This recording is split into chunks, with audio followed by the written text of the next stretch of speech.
আখলিস দীনাকা ইয়াকফিকাল আমালুল কলিল, তোমরা অল্প আমল করো আর ছোট আমল করো, যদি তোমার নিয়ত ঈমানকে খালিস থাকে রাখো, তাহলে তোমার এই অল্প বা ছোট আমল আল্লাহ তাআলা কবুল করে নেবে। সুবহানাল্লাহ। সম্মানিত উপস্থিতি, আমি আমার মূল আলোচনায় যাওয়ার পূর্বে আমি সংক্ষিপ্তভাবে আমাদের আসন্ন একটা ইবাদতের মাস সম্বন্ধে আমি একটু কথা বলতে চাই এবং 3টা আমলের কথা বলতে চাই। আমরা সকলেই জানি যে আগামী 1 মাস এর থেকে কিছু 2-1 দিন বেশি আছে, মহিমান্বিত একটি বরকতপূর্ণ মাগফিরাতের, রহমতের, নাজাতের একটি মাস রমাদান মাস আসতেছে। ওই রমজান মাসটা হচ্ছে মুমিনদের জন্য একটা কাঙ্ক্ষিত, একটা স্বপ্নের একটি মাস। এই মাস মুমিনরা এই মাসে অপেক্ষায় থাকে, কখন এই মাস আসবে তারা দিল ভরে ইবাদত করবে। মুহতারাম হাজরিন, এই জন্য রমজান মাসে যেন ভালোভাবে ইবাদত করতে পারি, মহিমান্বিতময় হৃদয়টা যেন আমি করতে পারি, এর জন্য আমার এখন থেকে প্রস্তুত গ্রহণ করতে হবে। প্রস্তুত গ্রহণ করার জন্য আল্লাহ রাসূল সাল্লাল্লাহু আলাইহি ওয়াসাল্লাম আমাদেরকে আমল শিখাইছেন। আমি 3টা আমলের কথা বলবো।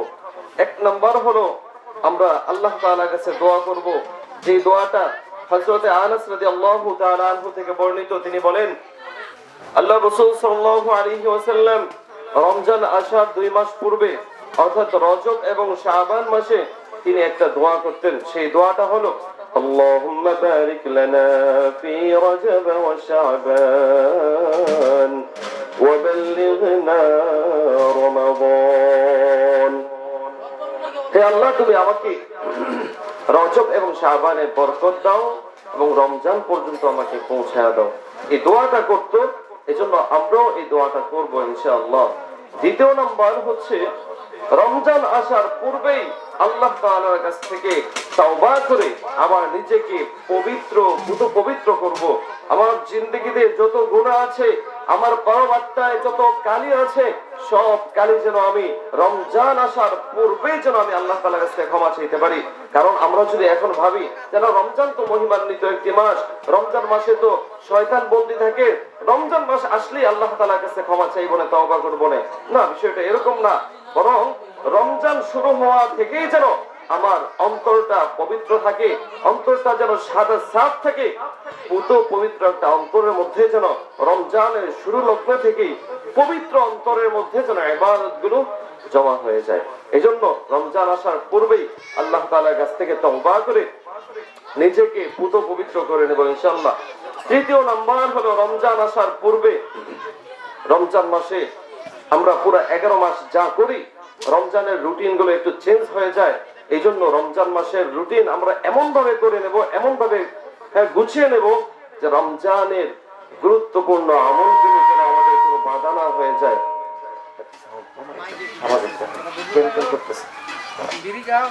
এই জন্য আমরা এই 3টা আমল করার চেষ্টা করবো ইনশাআল্লাহ। আলহামদুলিল্লাহ, আল্লাহ তাআলা আমাদেরকে বিভিন্ন ভাবে আমল দিয়েছেন। আল্লাহ রাসূল সাল্লাল্লাহু আলাইহি ওয়াসাল্লাম একটা সময় চিন্তিত হয়ে পড়েছিলেন যে হায়, অন্যান্য নবীর উম্মতেরা কত হায়াত পাইতো, তারা কত আমল করত, তারা কত ইবাদত করত, হ্যাঁ, এখন আমার নবী, আমার উম্মতেরা তো অল্প সময় হায়াত পাইবে, মাত্র কয়েকটা বছর হায়াত পাইবে, তারা কি অন্যান্য নবীদের উম্মতের আগে কি তারা যাইতে পারবে? তখন আল্লাহ তাআলা জানায় দেন, হে হাবিব, আপনি টেনশন করবেন না, অন্যান্য নবীদের উম্মতের চাইতে আপনার উম্মতের হায়াত যদিও কম, কিন্তু আপনার উম্মতের হায়াতের মধ্যে এমন কিছু আমল আছে যে অল্প আমলের মাধ্যমেই অন্যান্য নবীদের উম্মতের চাইতে বেশি অগ্রসর হয়ে যাবে। সুবহানাল্লাহ। আল্লাহর নবী, আমাদের বিশ্ব নবীর উম্মত আমরা, আমাদের ইবাদত এত বড় বড়, অল্প ছোট আমলের মধ্যে নেকি অনেক বেশি। মুহতারাম হাজিরিন, আজকে আমি তেমনই ছোট্ট, দেখতে ছোট, বা এমন পরিশ্রমের কোনো আমল না, এমন 6টা আমলের কথা বলবো ইনশাআল্লাহ, যে 6টা আমল কাজে সম্পাদন করতে হয় না, বরং শুধু চোখের নজরে তাকাইলেই বান্দার আমল নামার মধ্যে আল্লাহ তাআলা নেকি লিখে দেয়। সুবহানাল্লাহ। তাহলে এমন আমল যদি আমরা পাই, বেশি বেশি করার চেষ্টা করব। আজকে মনোযোগ দিয়ে শুনবো। তাহলে এক নাম্বার হলো বাইতুল্লাহ। এক নাম্বার কি? বাইতুল্লাহ।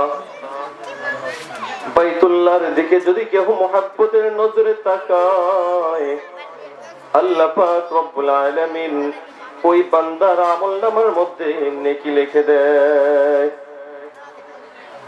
বাইতুল্লাহর দিকে যদি কেউ মুহাব্বতের নজরে তাকায়, আল্লাহর ঘর মসজিদের যদি কেউ মুহাব্বতের নজরে তাকায়, এটা এমন একটা আমল, দুনিয়ার অন্য কোন জায়গার মধ্যে মুহাব্বতের নজরে তাকাইলে কিন্তু আমল নেকি হয় না। কিন্তু আল্লাহর ঘর মসজিদের দিকে, বাইতুল্লাহর দিকে কেউ যদি মুহাব্বতের নজরে তাকায়, আমার আল্লাহ কিন্তু এই মুহাব্বতের নজরে তাকানোর কারণে বান্দার আমল নামার মধ্যে কিন্তু নেকি লিখে দেয়। আল্লাহর নবী, বিশ্ব নবী রাহমাতুল লিল আলামিন মক্কা ছেড়ে যখন নাকি মদিনায় রওনা হয়, বারবার পিছন দিকে তাকায় আর চোখের পানি অঝরে ছেড়ে দিয়ে কান্না করে। সাহাবারা জিজ্ঞাসা করলো, ইয়া রাসূলুল্লাহ, ইয়া হাবিবাল্লাহ, আপনি এইরকম ভাবে বারবার পিছনের দিকে কেন তাকান আর এইরকম ভাবে কেন কান্না করতেছেন? আল্লাহর নবী, বিশ্ব নবী রাহমাতুল লিল আলামিন ডাক দিয়ে বলেন, সাহাবারা, আমি আমার জন্মভূমির দিকে তাকাই, এর জন্য আমার মায়া লাগে। ওই বাইতুল্লাহর দিকে তাকাই, বাইতুল্লাহর জন্য আমার মায়া লাগে। এই জন্য এই বাইতুল্লাহর দিকে আমি মায়ার নজরে তাকাই, মুহাব্বতের নজরে তাকাই। আমার আল্লাহ তার হাবিবের এই তাকানোটা এত পছন্দ করেছেন। আমার আল্লাহর নবী, বিশ্ব নবী রাহমাতুল লিল আলামিন মুহাব্বতের নজরে তাকানোর কারণে তার উম্মতরাও যদি ওই বাইতুল্লাহর দিকে মুহাব্বতের নজরে তাকায়, তাহলে বান্দার আমল নামার মধ্যেও আল্লাহ তাআলা নেকি লিখে দেয়। এজন্য আমরা মসজিদের দিকে যখন তাকাবো, আজকের পর থেকে স্বাভাবিকভাবে তাকাবো না, মুহাব্বতের নজর দিয়ে তাকাবো। তাহলে এক নম্বরে বাইতুল্লাহ, দুই নম্বরে কালামুল্লাহ। দুই নম্বরে কি? কালামুল্লাহ। এই কালামুল্লাহ, আল্লাহর কোরআনের দিকে যারা তাকায়, এই কোরআন শরীফের দিকে যারা তাকাইবে, তারা যেন মুহাব্বতের নজরে তাকায়। এই মুহাব্বতের নজরে তাকানোর কারণে বান্দার আমল নামার মধ্যে আমার আল্লাহ নেকি লিখে দেয়। আমরা এই কালামুল্লাহর দিকে সাধারণ নজর দিয়ে তাকাবো না, মুহাব্বতের নজর দিয়ে তাকাবো। কারণ এটা সাধারণ কোনো কিতাব নয়, এটা সাধারণ কোনো বই নয়, এটা সরাসরি আল্লাহ পাক রব্বুল আলামিনের নাযিলকৃত কোরআন। এই জন্য এই কোরআনের দিকে যদি কেউ মুহাব্বতের নজরে তাকায়, আল্লাহ পাক রব্বুল আলামিন ওই বান্দার আমলনামার মধ্যে নেকি লিখে দেয়। এক যুবক ভাই, তার বাবা ইন্তেকাল করেছে, তার বাবার দাফন কাফন করার জন্য সে কিন্তু তেমন কিছু বুঝে না, বা এমন কোনো মানুষ পায় না যাকে দিয়ে তার বাবার দাফন কাফনের ব্যবস্থা করবে। হঠাৎ তাকায় দেখে রাস্তা দিয়ে একটা মাওলানা সাহেব যায়। ওই যুবক ভাই ওই মাওলানা সাহেবকে ডাক দিয়ে বলে, আরে মাওলানা, আমার বাবা ইন্তিকাল করেছে, আমার বাবাকে দাফন কাফন করানোর মতন কোন লোক নাই, মেহেরবানি করে যদি আমার বাবার দাফন কাফনের ব্যবস্থা আপনি করে দিতেন। মাওলানা সাহেব বলতেছে, রে যুবক ভাই, আমার তো অত বেশি সময় নাই, কিন্তু তোমার যেহেতু অন্য কোনো মানুষ নাই, চলো আমি তোমার বাবার দাফন কাফনের ব্যবস্থা করব। ওই যুবকের কথা মানতে গিয়ে ওই মাওলানা সাহেব ওই যুবকের বাবার দাফন কাফনের ব্যবস্থা করতে লাগলো। এইরকম ভাবে কবর খনন করলো, যুবকের বাবার লাশটা এইরকম ভাবে গোসলের কাজ সম্পূর্ণ করে ফেললো। এইরকম ভাবে মাওলানা সাহেব ওই যুবকের বাবার লাশের জানাজা পড়াইলো। জানাজা পড়ানোর পরে ওই যুবকের বাবাকে যখন নাকি ওই মাওলানা সাহেব কবরের মধ্যে নামায়, কবরের মধ্যে নামানোর পরে কবরের কাজ সম্পূর্ণ করে দাফন কাফন সম্পূর্ণ করে ওই মাওলানা সাহেব চলে যায়। কিছু দূর যাওয়ার পরে হঠাৎ মাওলানা সাহেবের দিশ আসে, তার পকেটের ভিতরে গুরুত্বপূর্ণ একটা কার্ড বা গুরুত্বপূর্ণ একটা কাগজ, যে কাগজটা তার পকেটের মধ্যে ছিল কিন্তু এখন পাওয়া যাচ্ছে না। ওই মাওলানা সাহেব তার মনে পড়ে গেল কিছুক্ষণ পূর্বেই যে এক লোককে দাফন করেছে, ওই লোকের কবরের ভিতরে ওই গুরুত্বপূর্ণ কার্ড বা কাগজটা পড়ে গিয়েছে। মাওলানা সাহেব যুবককে ডাক দিয়ে বলে, যুবক ভাই, তোমার বাবার কবরের ভিতরে আমার একটা গুরুত্বপূর্ণ কার্ড পড়ে গিয়েছে যুবক ভাই। যুবক বলল, এখন কি করা যায়? ওই মাওলানা সাহেব এইরকম ভাবে সবাইকে নিয়ে আবার কবর খনন করলেন ওই কার্ডটা বাহির করার জন্য। ওই মাওলানা সাহেব যখন নাকি কবর খনন করলো, কবর খনন করে দেখে কবরের ভিতরে এত নুরানি একটা দৃশ্য,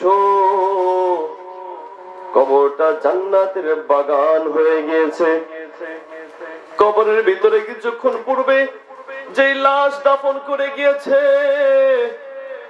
ওই লাশের চেহারার মধ্যে আলো ঝলমল করতেছে। ওই মাওলানা সাহেব দেখে অবাক হয়ে যায়, কিছুক্ষণ পূর্বেই তো এই ব্যক্তিকে আমি দাফন করে গেলাম, কবরে শাহিদ করে গেলাম, আর এই অল্প সময়ের মধ্যে এই মাওলানা সাহেবের এই ব্যক্তির কবরটা জান্নাতের বাগিচা হয়ে গিয়েছে। সে অবশ্যই আল্লাহওয়ালা, সে এমন কোন আমল করতো আমার খুঁজে বের করতে হবে।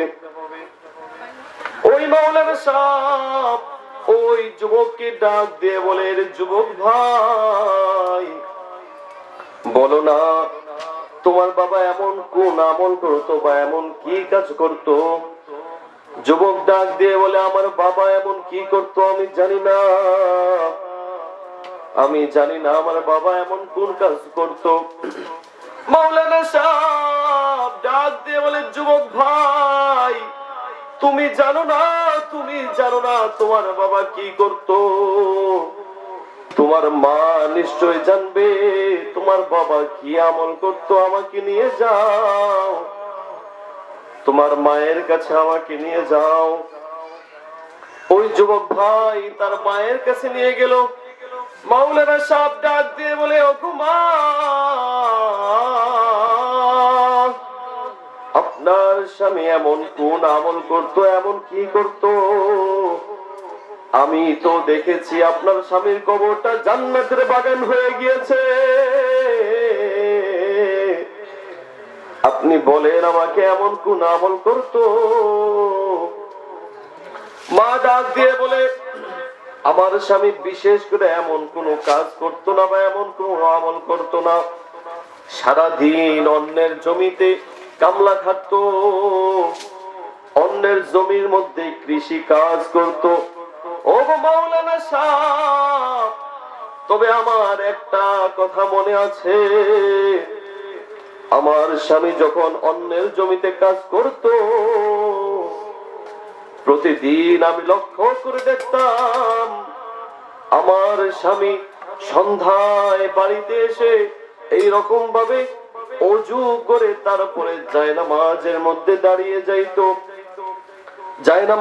জায়নামাজের মধ্যে দাঁড়িয়ে নামাজ আদায় করে ওই যে তাকের মধ্যে একটা বই রাখা আছে, ওই বইটা হাতে নিত। বইটা হাতে নিয়ে তিনি চোখের পানি ছেড়ে দিয়ে কান্না করত আর গুনগুন করে কি যেন বলতো। আমি একদিন লক্ষ্য করে আমি খেয়াল করে শুনলাম, আমার স্বামী দেখি ওই বইটা এইরকম ভাবে আঙ্গুল দিয়ে ডান দিক থেকে বাম দিকে নেয়, আবার ডান দিক থেকে বাম দিকে নেয়। ওই কিতাবের মধ্যে ওই বইয়ের মধ্যে চুমু খায়, ওই বই বুকের মধ্যে নেয়। ওই বইয়ের দিকে তাকাইয়া তাকাইয়া আমার স্বামী বলতে থাকে, আমি এই কিতাবটা পড়তে পারি না, আমি এই কিতাবের মধ্যে কি লিখেছে আমি এটা বলতে পারি না। এইরকম ভাবে বলতে বলতে আমার স্বামী কান্না করত। আমার স্বামী প্রতিদিন এই কাজটা করত। ওই মাওলানা সাহেব ডাক দিয়ে বলে, ও গো মা, আমার বুঝতে বাকি নাই, আপনার স্বামী এই কোরআনের দিকে মহাব্বতের নজরে তাকানোর কারণে আপনার স্বামীর কবরটা আমার আল্লাহ জান্নাতের গাছি বানিয়ে দিয়েছে। এই জন্য কোরআনের দিকে যদি আমরা মহাব্বতের নজরে তাকাই, তাহলে আমলনামার মধ্যে আল্লাহ তাআলা নেকি লিখে দেয়। তাহলে আমরা কোরআনের দিকে তাকাবো তো ইনশাআল্লাহ। কোরআনটা এমন একটা কিতাব, এটা সাধারণ কোনো কিতাব নয়, এটা দুনিয়ার মানব রচিত কোনো কিতাব নয়, এটা সরাসরি লৌহে মাহফুজ থেকে আমাদের নবীর উপর নাজিল হওয়া কিতাব। এই কোরআনকে, এই কিতাবকে যারা রক্ষণাবেক্ষণ করবে, এই কিতাবকে যারা মহাব্বত করবে, এই কিতাব ওয়ালাকে, এই কোরআন ওয়ালাকে যারা মহাব্বত করবে, এই কিতাবকে, এই কোরআনকে যারা মহাব্বত করবে, যারা দাম দিবে, মূল্য দিবে, আল্লাহ তাআলা পৃথিবীতে দুনিয়া ও আখিরাতে তাকে মূল্যায়ন করে ছাড়বেন। এই কোরআন আমাদের জন্য সমাধান, এই কোরআন আমাদের জন্য সমাধান। আমরা দুনিয়ার কোথাও যদি সমাধান না পাই, দুনিয়ার কোথাও যদি আমরা পথ খুঁজে না পাই, মত খুঁজে না পাই, একমাত্র পথের দিশা, একমাত্র মতের দিশা এই কোরআন। সমাধান চাও যদি জীবনে মরণে, ফিরে চাও খুঁজে নাও চোখ রাখো কোরআনে। সমাধান চাও যদি জীবনে মরণে, ফিরে চাও খুঁজে নাও চোখ রাখো কোরআনে। তবে পাবে সুখ শান্তির ঠিকানা, যদি মেনে নাও তুমি মনে প্রাণে। সমাধান সমাধান চাও যদি জীবনে মরণে, ফিরে চাও খুঁজে নাও চোখ রাখো কোরআনে। এই কোরআন আমাদের জীবন, এই কোরআনই আমাদের মরণ। এই কোরআনকে যদি অনুসরণ করে আমি আমার ব্যক্তি জীবন, আমি আমার সংসার জীবন, আমি আমার সামাজিক জীবন, আমি আমার রাষ্ট্রীয় জীবন যদি আমি এই কোরআনের রঙে যদি আমরা রাঙাতে পারি, তাহলে গোটা পৃথিবী, গোটা দেশ, গোটা সমাজ, গোটা সংসার এবং নিজে পর্যন্ত দুনিয়া ও আখিরাতে কামিয়াব হয়ে যাব। তাহলে 1 নম্বরে বলেছি বাইতুল্লাহ, 2 নম্বরে কালামুল্লাহ, 3 নম্বরে মুহাম্মাদুর রাসূলুল্লাহ। আল্লাহর নবীর দিকে যারা মহাব্বতের নজরে তাকাইতো, তার আমলনামার মধ্যে নেকি লেখা হয়ে যাইত। শুধু তাই নয়, আমার নবী এমন একজন নবী ছিলেন, আমার নবীর দিকে যদি কেহ মহাব্বতের নজরে তাকাইতো, তার জিন্দেগিটা পরিবর্তন হয়ে যাইত, সে সোনায় পরিণত হয়ে যাইত। আর আমার নবীর চেহারার দিকে যদি কেহ মহাব্বতের নজরে তাকায়, যত বেশি তাকায়, যত বেশি তাকায়, তার নবীর প্রতি তত বেশি মায়া, তত বেশি মহাব্বত বেড়ে যায়। কারণ নবীর চেহারা মুবারক এত সুন্দর, এত সুন্দর ছিলেন নবীর চেহারা মুবারক। এক সাহাবী এইরকম ভাবে নবীর সামনে বসে একবার আসমানের চন্দ্রের দিকে তাকায়, আবার নবীর চেহারার দিকে তাকায়। এইরকম ভাবে আরেক সাহাবী পাশ থেকে ধমক দিয়ে বলে, তুমি নবীর সামনে বসে বারবার আকাশের দিকে কেন তাকাও, আবার নবীজির দিকে কেন তাকাও? সাহাবী জবাব দিয়ে বলল, আমি আসমানের ওই চাঁদের দিকে তাকাই আর নবীর চেহারা মুবারকের দিকে তাকাই। বলে যে, চাঁদ এবং নবীর মধ্যে কি পার্থক্য পাইছো? ওই সাহাবী ডাক দিয়ে বলে, আমি ওই আকাশের চাঁদের দিকে তাকাইলাম, আবার নবীর দিকে তাকাইলাম।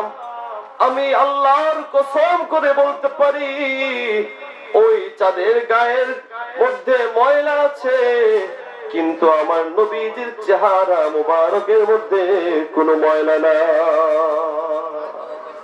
সুবহানাল্লাহ, এত সুন্দর ছিলেন আমার নবী।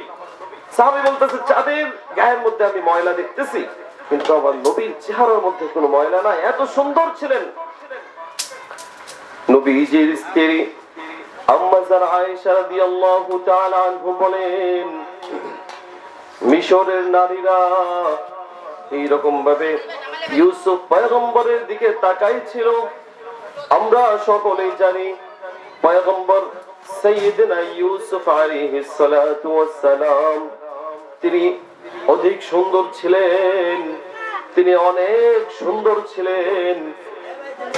আয়েশা রাদিয়াল্লাহু তাআলা আনহা বলেন যে মিশরের নারীরা এইরকম ভাবে নবীজির দিকে, এইরকম ভাবে হযরতে ইউসুফ আলাইহিস সালাতু ওয়াস সালামের দিকে তাকাইছিল। তাকাইয়া তারা হাতের ফল কাটতে নিয়ে তাদের হাত কেটে ফেলছিল, তারা টের পায় নাই। কিন্তু ওই মিশরের নারীরা যদি আমাদের নবী সরকারে দু আলম নবী, বিশ্ব মানবতার দূত, মুক্তির কান্ডারি, রহমাতুল লিল আলামিনের দিকে যদি একবার তাকাইতো, তাহলে তাদের হাত নয়, তাদের বুকের ভিতরে কলিজা কেটে ফেললেও তারা টের পাইতো না।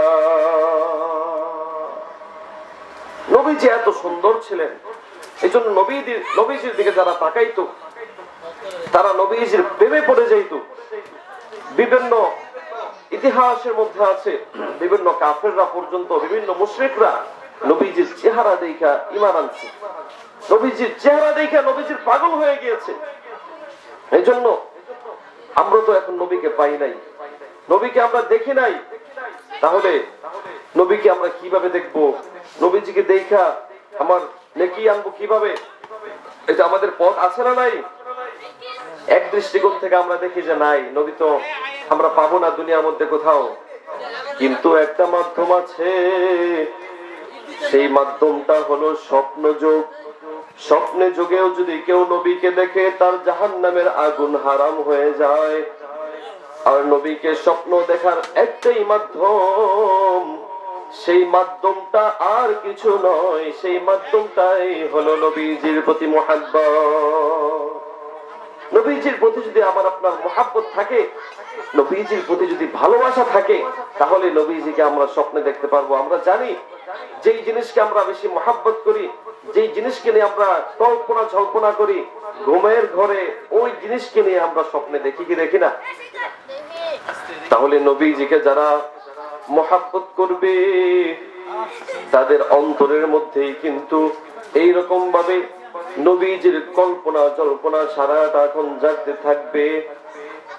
আর নবীজিকে মুহাব্বত করার মাধ্যম, নবীজি অনুসরণ অনুকরণ করা, দিল থেকে নবীকে মুহাব্বত করা, সাহাবীদের ঘটনা শোনা, সাহাবীরা কিভাবে নবীকে মুহাব্বত করত, সাহাবীরা কিভাবে নবীকে মুহাব্বত করে নবীজিকে ভালোবেসে, এমনও সাহাবী আছে তারা নবীকে এত মুহাব্বত করত, এত মুহাব্বত করত, যে মুহাব্বতের কারণে তারা দুনিয়া থেকে আখিরাতের জান্নাতের সার্টিফিকেট প্রাপ্ত হয়ে গিয়েছে। সাহাবীরা নবীকে কত মুহাব্বত করত, আমরা যদি হযরতে হানজালা রাদিয়াল্লাহু তাআলা আনহুর দিকে তাকাই, নবীজির প্রেমে পাগল হইয়া, নবীজির জন্য আশিক হইয়া নিজের জীবনটা কুরবান করে দিয়েছে বাসর রাত্রে। হযরতে হানজালা রাদিয়াল্লাহু তাআলা আনহু যেদিন এইরকম ভাবে নতুন বিয়ে করেছিল, সেদিন উহুদের যুদ্ধ সংঘটিত হয়েছিল। ওই উহুদের যুদ্ধের মধ্যে হযরতে হানজালা রাদিয়াল্লাহু তাআলা আনহু যুদ্ধের ময়দানে যাওয়ার জন্য প্রস্তুত হয়ে যায়। আল্লাহর নবী বিশ্ব নবী রাহমাতুল লিল আলামিন হানজালা রাদিয়াল্লাহু তাআলা আনহুকে ডাক দিয়ে বলে, আরে হানজালা, তুমি মাত্র বিয়ে করেছো, তুমি নতুন বিয়ে করেছো, তুমি যুদ্ধের ময়দানে যাওয়ার প্রয়োজন নাই, তুমি তোমার নতুন বিবিকে সময় দাও। আল্লাহর নবীর আদেশ মানতে গিয়ে হানজালা রাদিয়াল্লাহু তাআলা আনহু যুদ্ধের ময়দানে যান নাই, তার বিবিকে সময় দেয়। এক পর্যায়ে হানজালা হঠাৎ শুনতেছে কে যেন বাহির থেকে বলতেছে, কুতিলা মুহাম্মদ, নবী নাই, যুদ্ধের ময়দানে নবী শহীদ হয়ে যায়। এই কথা শুনিয়া হযরতে হানজালা রাদিয়াল্লাহু তাআলা আনহু তার স্ত্রীকে বলে, বিবি আমার, তরবারিটা হাতে নিয়ে বলল, আমি যুদ্ধের ময়দানে চলে যাই, আমি যুদ্ধের ময়দানে যেতে চাই। হানজালার নতুন বিবি ডাক দিয়ে বলে, গো প্রাণের স্বামী আমার, আপনার তো গোসল ফরজ হয়েছে, আপনি যদি একটু সময় নিয়ে গোসলটা করে যান, গোসল করে তারপরে যান। হানজালা রাদিয়াল্লাহু তাআলা আনহু বলেন, যেই নবী দুনিয়ার জমিনের মধ্যে নাই, যেই নবী যুদ্ধের ময়দানে শহীদ হয়ে গিয়েছে, ওই নবী নাই, আমি কার জন্য গোসল করব, আমি কার জন্য দুনিয়ার মধ্যে বেঁচে থাকবো? আল্লাহু আকবার। আমি দুনিয়ার মধ্যে আমি কিছুই করতে পারবো না, যেই নবী দুনিয়ায় বেঁচে নাই। এই কথা বলিয়া হযরতে হানজালা রাদিয়াল্লাহু তাআলা আনহু চলে যায় তরবারি হাতে নিয়ে। ওই উহুদের ময়দানে গিয়ে এই রকম ভাবে অগণিত কাফেরদেরকে হত্যা করে নিজ শাহাদাতের পেয়ালা পান করে ফেলে। যুদ্ধের ময়দান যখন শেষ হয়ে যায়, আল্লাহর নবী বিশ্ব নবী রাহমাতুল লিল আলামিন সাহাবাদেরকে ডাক দিয়ে বলে, দেখো কোথায় সাহাবাদের লাশ, যাও যাও সকল সাহাবাদের লাশ একত্রিত করে তাদেরকে দাফনের ব্যবস্থা করো, তাদেরকে গোসলের প্রয়োজন নাই। কারণ আমরা জানি যারা দ্বীনের জন্য, আল্লাহর জন্য শহীদ হয়, তাদের গোসল করানো লাগে না, তারা রক্ত মাখা শরীর নিয়ে তাদেরকে দাফন করা হয়।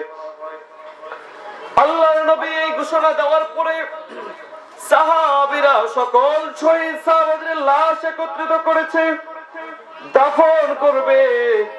ঠিক ওই মুহূর্তে হানজালা রাদিয়াল্লাহু তাআলা আনহুর স্ত্রী চলে আসলো, নবীকে ডাক দিয়ে বলল, ইয়া রাসূলুল্লাহ, ইয়া হাবিবাল্লাহ,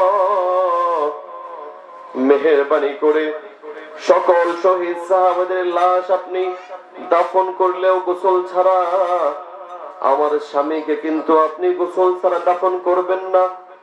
কারণ আমার স্বামী শুনেছে আপনি নাকি যুদ্ধের ময়দানে শহীদ হয়ে গিয়েছেন, এই জন্য আমার স্বামী ঘরের ভিতরে এই কথা শুনিয়া নাপাকি অবস্থায় যুদ্ধের ময়দানে এসে শহীদ হয়ে যায়।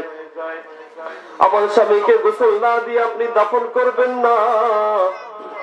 এই কথা শোনার পরে আল্লাহর নবী বিশ্ব নবী রাহমাতুল লিল আলামিন সকল সাহাবাদেরকে বলে, যাও যাও দেখো কোথায় হানজালার লাশ পাওয়া যায়।